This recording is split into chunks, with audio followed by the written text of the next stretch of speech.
buttons. How lovely to see you. It's encouraging, isn't it?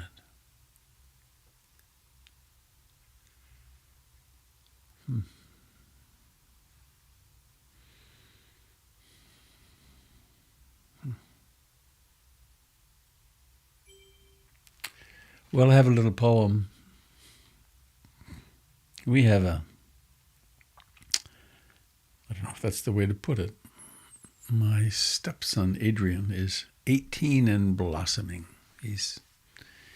He'll be going to Chicago for college next year. He was one of 4 people chosen out of 60 to do a theater lighting production program at DePaul University. Very gifted. And we're having an empty nest. We're hardly seeing him at all. And I came across this poem this morning, and it reminded me of him.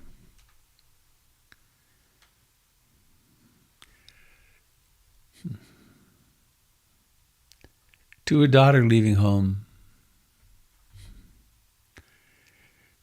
When I taught you at 8 to ride a bicycle, loping along beside you as you wobbled away on 2 round wheels, my own mouth rounding in surprise when you pulled ahead down the curved path of the park. I kept waiting for the thud of the crash as I sprinted to catch up, while you grew smaller, more breakable with distance, pumping for your life, screaming with laughter, the hair flapping behind you like a handkerchief, waving goodbye. There was a moment when we got him his first bike at the park. It was slightly downhill and a mistake. And he just shot out of sight. And then he was saved by some fellow in a clown suit. And it's become an archetypal family memory of the clown that saved Adrian.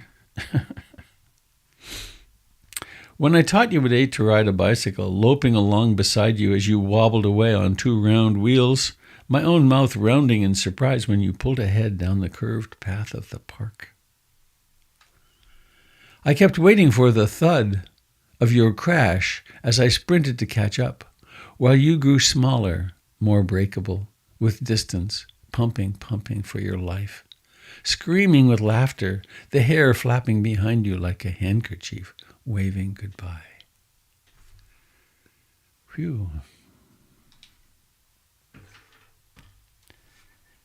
So, friends, here we are in the midst of utter constant change.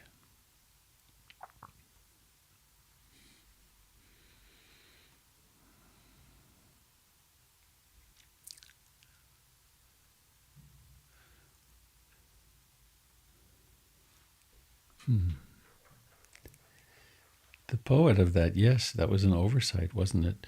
The poet is Linda Pastan, Pastan. I can probably put this into the chat once we get going here. I'll be able to do that. Linda Pastan, to a daughter leaving home.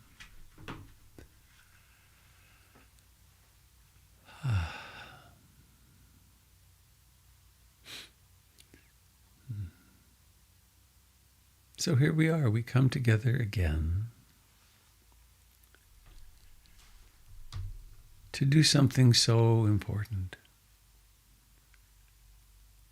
to support one another in taking responsibility for these minds and for the thoughts and speech and actions that ensue from having a mind.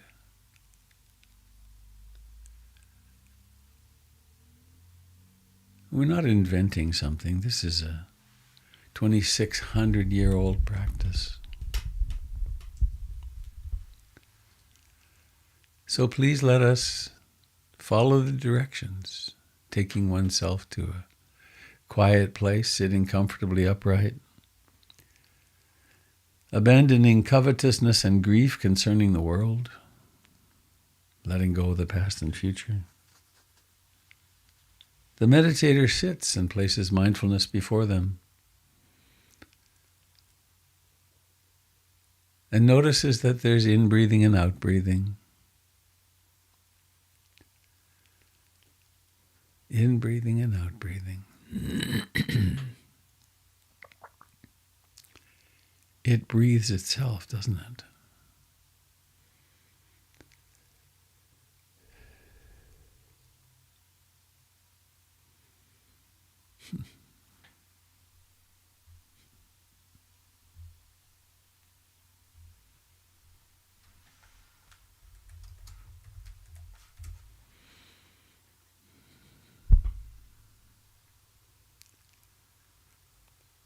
We're practicing bare attention.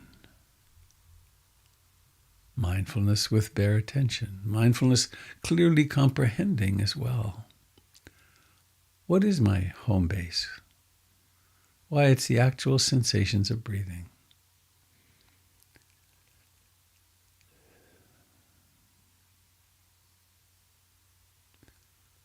It seems like a perfect object of observation at this moment.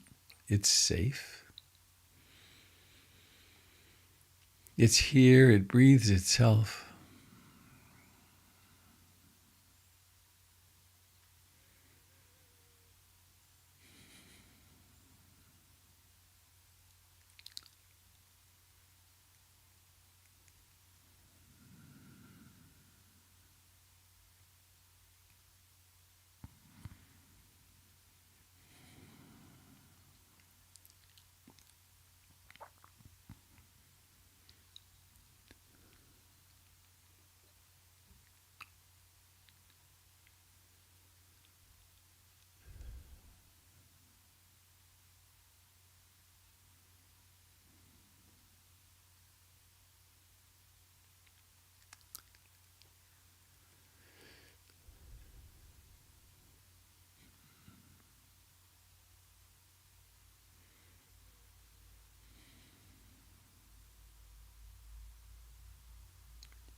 As we settle back into this moment,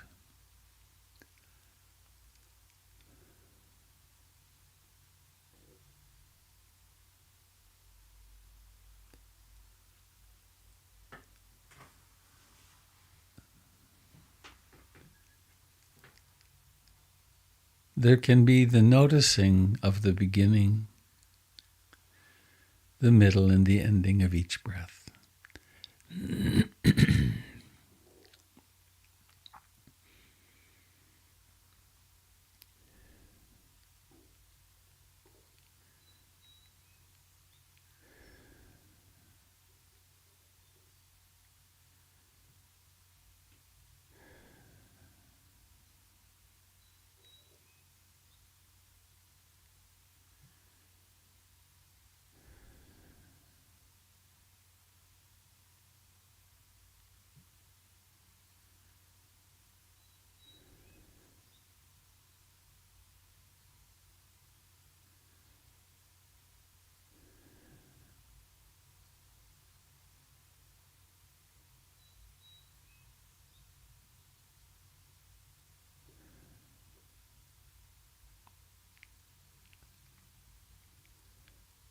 And because we have our compass heading, our intended course being with this breath,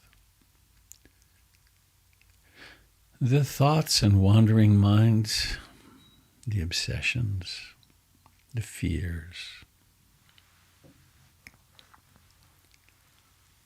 all those phenomena of mind particularly which pull us away, which entrance us, enthrall us.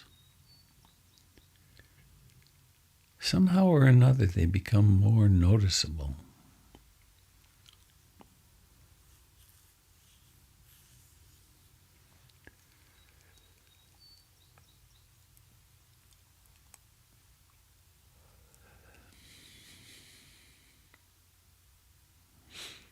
So let us wake up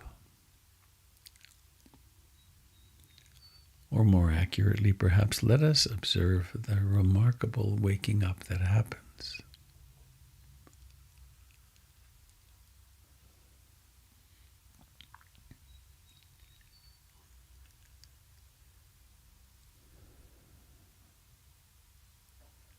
And come home with greater and greater ease and simplicity and heart-mind fullness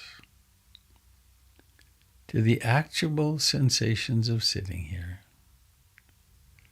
perhaps including the whole body, including the pressure of the buttocks with the chair,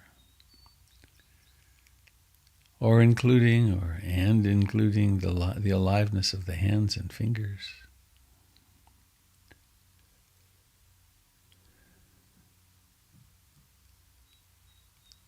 Landing or parking like an old Douglas fir tree, like a boulder, sitting, breathing in and breathing out and aware of it.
in the middle of all the demands of daily life, all the emotional and physical challenges, in the middle of the to-do list, in the middle of a desire or a disliking,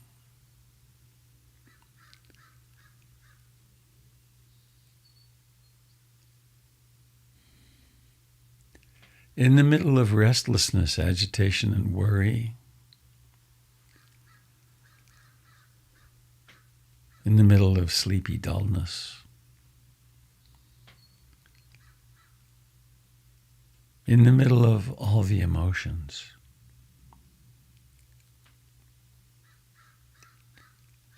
something utterly mysterious happens. There is knowing it. There is that which knows the wandering mind. There is that which knows self-hatred. There is that which knows anxiety. There is that which knows when mindfulness is present, when concentration is developing.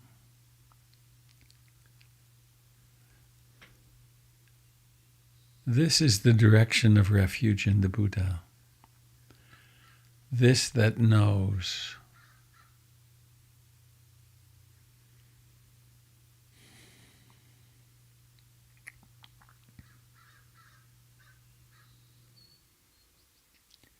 And there's nothing fancy about it. In a way, it's the simplest thing possible.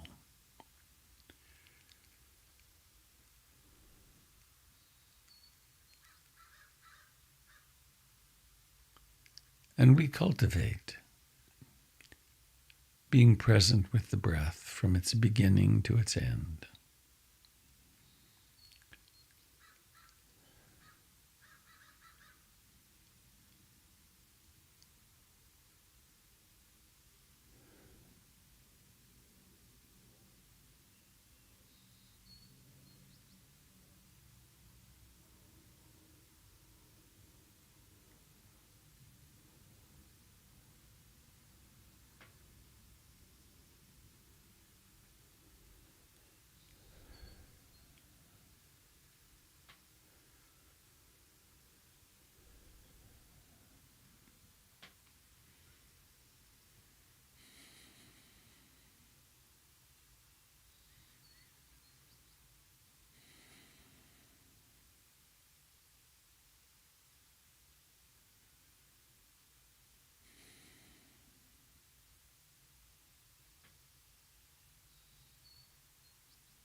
Then there are sounds.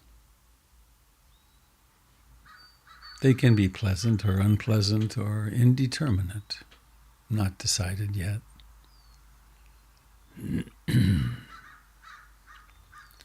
They do provide fine meditation objects, however. Hearing.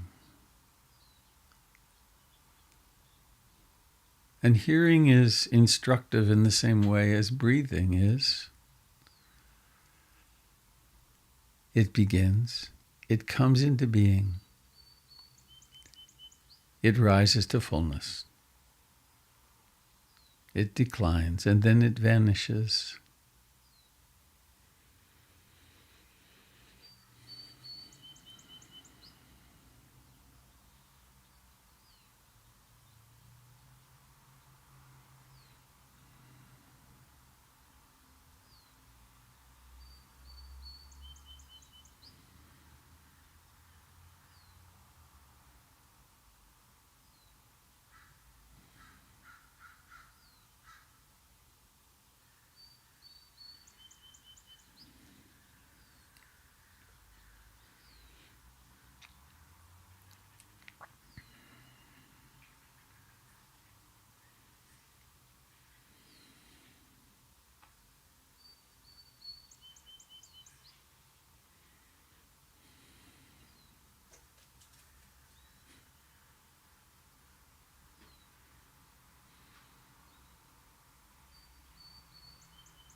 There are some strategies we can use to assist in developing concentration and mindfulness.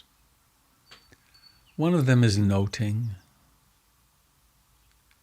in which we use a small part of our capacity to sort of point at the experience, rising, rising, falling, falling.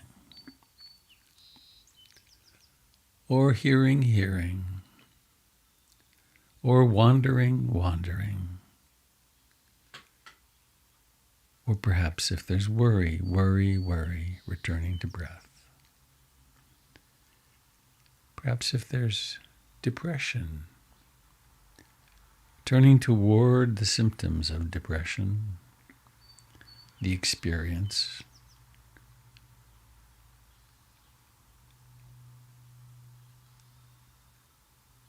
Coming back to breathing. We use this noting in order to set ourselves free.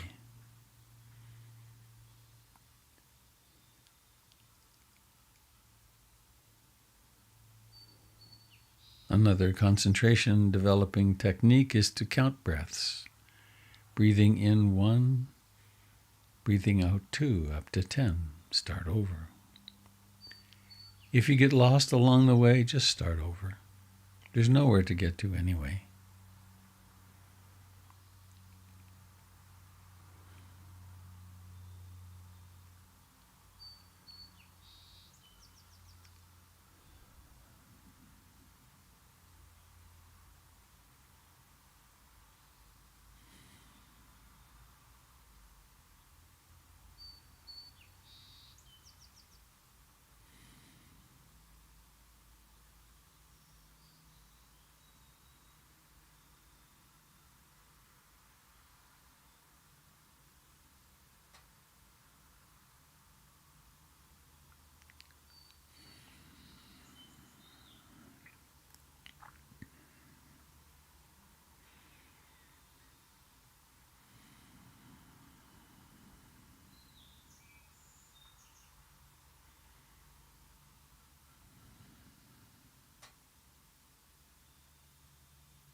we human beings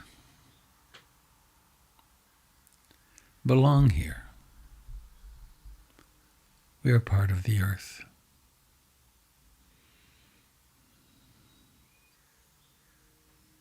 The earth manifests itself as whales and crows and sparrows and trees, dogs and cats and cows, and people. Here we are.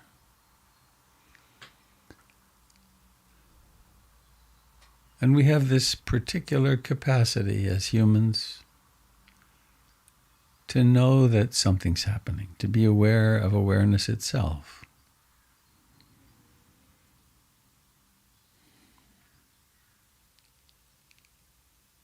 And so together we gather to breathe in and breathe out, knowing it. To take responsibility moment by moment for what the mind thinks, for what intentions the mind creates.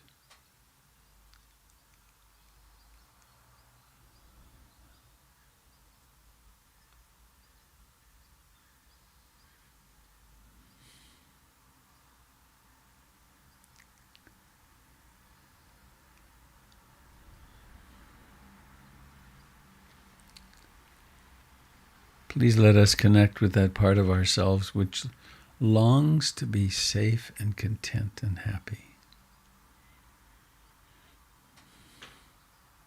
It's intrinsic to us. May I be happy. May I be free from fear and danger. May I live with ease and with grace.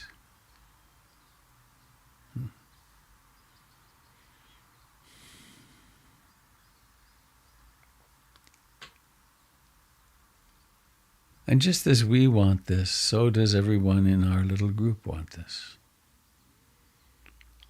Everyone wants to feel safe, to be loved and loving, for their loved ones to be safe and sane.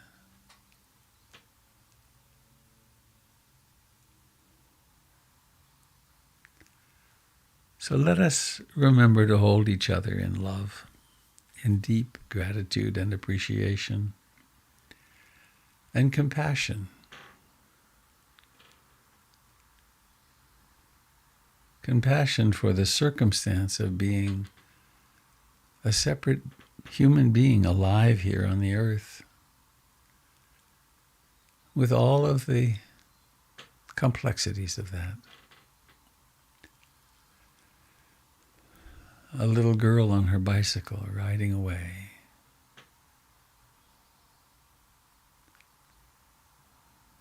For so it is in the realm of humans.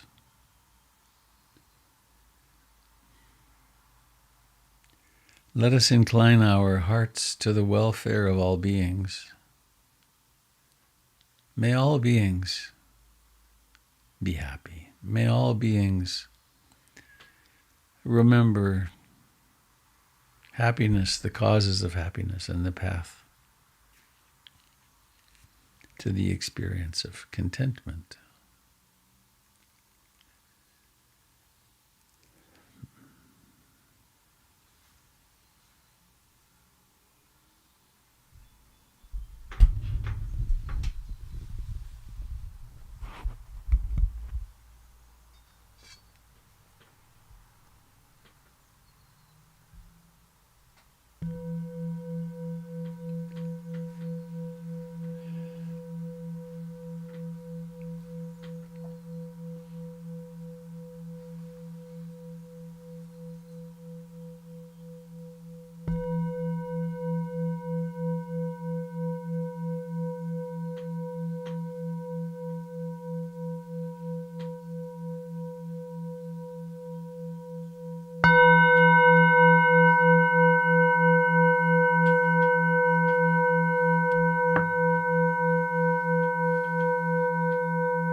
Sorry about that last gong. It was a bit on the intense side.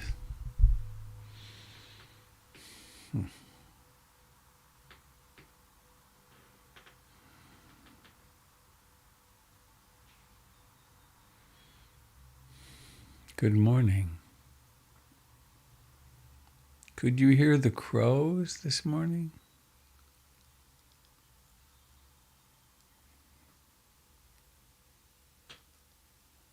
Can't see. Did anybody hear the crows? Yes. Okay. They were right outside. And then the squirrels had a fight. So the poem that I read at the beginning is, in fact, in the chat.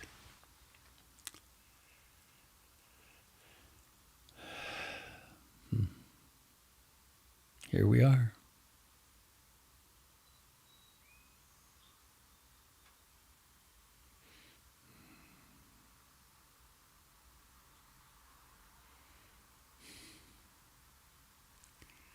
I see you, James, in Florida, and Aaron in Seattle, and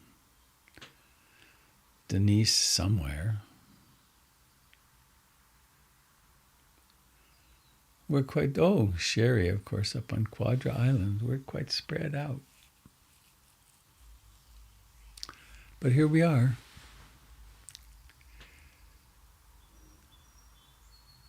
I've lost Jim. Oh, there he is. Hi, Jim. You're behind my camera. Is there anything we should announce?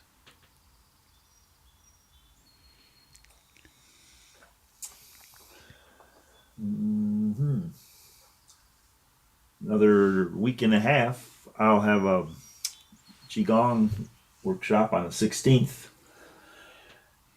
I continue to meet on Monday evenings online, and Doug Poland's online on Thursday evenings. Let's see, it won't be till the third Sunday that the candles session on Sunday evening will return. But each Sunday there's a Be Queer Now gathering. There's lots of stuff going on. It seems like a lazy, hazy summer sometimes. We were talking about that at my Tai Chi class yesterday. Nobody had much energy for for some of the more energetic aspects of our practice. We all lingered in the long, slow things. But that's just the season, I think. Thank you, Jim. I should put on my other hat, one of my other hats. I'll put on my, here's my, there we are. It's kind of like, no, it doesn't work very well. Just a reminder.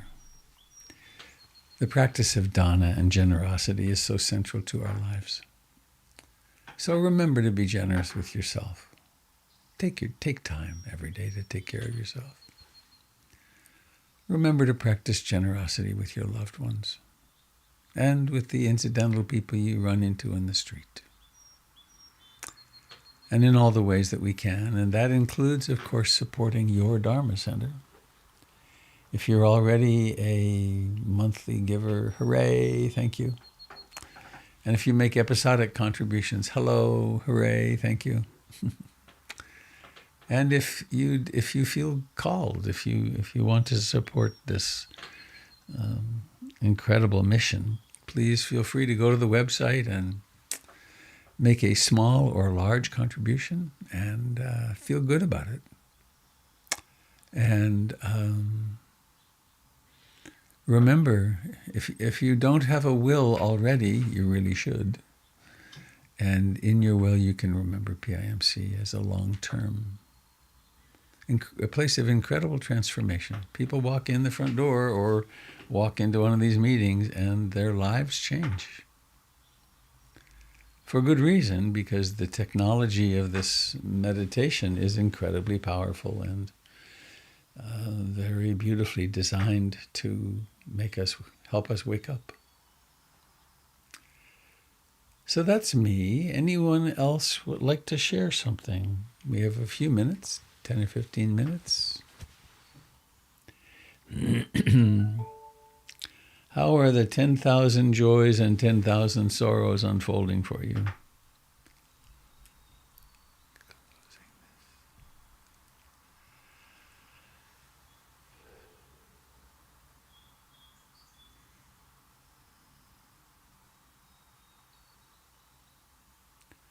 I think I'm going to close the window.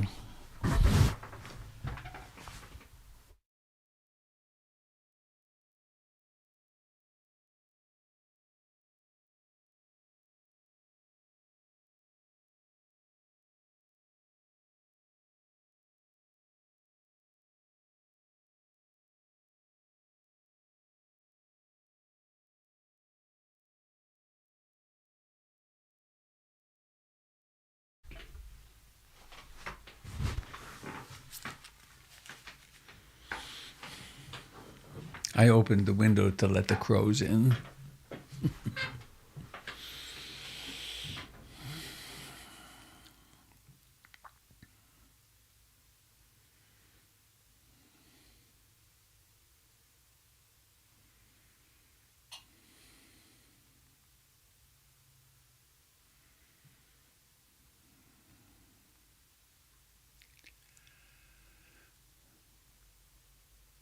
I might announce this too. Today's the 7th. My goodness, it's very close. On the morning of the 15th, I believe it is, I am on a plane to Reykjavik and then Frankfurt, where I'll spend a few days with my dear Dharma brother friend Frank, and then we will teach a 5-day retreat together in northern Germany at a place that Ruth Dennison has taught many times, I think. And then I'll be there another couple of 3 days, and then I'll come home. And Jennifer and Adrian and Jennifer are taking a graduation present trip to the art centers of Europe. And then we're going to meet in Reykjavik for 3 days on the way home. So a mixture of working, teaching a retreat, and some vacation. So I will be gone from the 15th to the 6th or something like that. And the other teachers have already arranged to fill in, so all the various teaching things will continue during that time.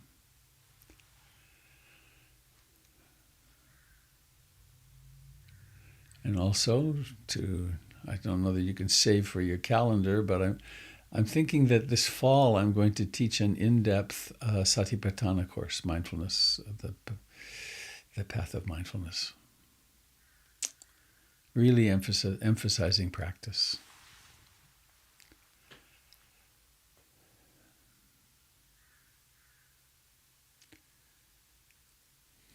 So the floor is open, so to speak.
This silence speaks loudly, doesn't it?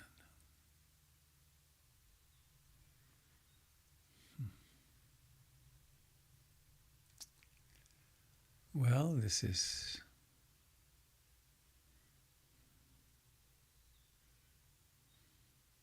important to gather together like this.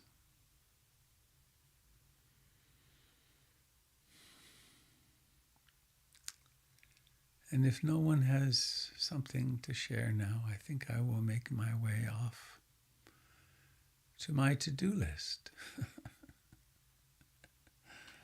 It's waiting over there, I know. In there, I suppose, in the computer. So let us create the remarkable sound of Bhavatu Sabe Mangalam. May all beings receive all blessings, and then sadhu, sadhu, sadhu. And I call to the altar of our hearts Ruth Dennison, who ended almost all meetings with this very simple chant, though she had unique ways of singing it off key. Bhavatu Sabe Mangalam. Bhavatu Sabe Mangalam. Bhavatu Sabe Mangalam. Sadhu, sadhu, sadhu.